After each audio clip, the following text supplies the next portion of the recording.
Hey guys, I'm Eddie and Sarah, Fred's grandson. So I'm really excited to launch this book.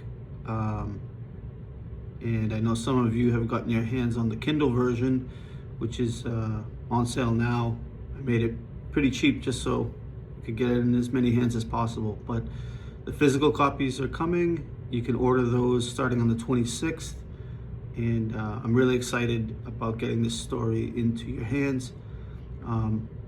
It's a quick read. It's like a power read, so you could read it on a flight, from the east to the west coast, or one afternoon if you're really into this genre. But it's the story about my grandfather, Fred Pastore, who was an IRS agent. He went to the top of his craft, and he was pretty much part of the same team that took down Al Capone, so the IRS Intelligence Division.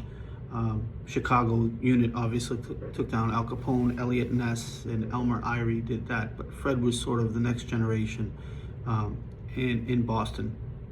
So particularly he went after like the Patriarcha crime family, bookies, racketeers, anyone who was making illegal income and not paying their fair share of taxes. So he did that well until he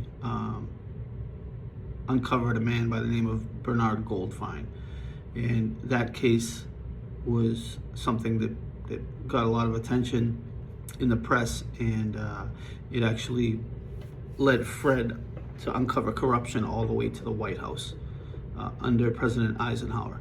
So after that, the Kennedys came in, and they didn't want Fred snooping around, anything to do with them.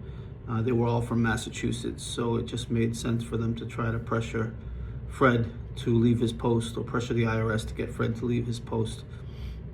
And so they did that, and Fred had to make a decision. This was the pivotal moment of this story.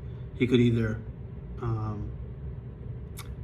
accept reassignment to Syracuse, New York for a demotion in status, in title, and pay, or do what he actually did, which was he had his own press conference announcing that he was resigning from the IRS right away, as they were coming after him for political reasons, and he was going to open up his own shop, his own tax fraud defense firm, right across the street from the Boston IRS.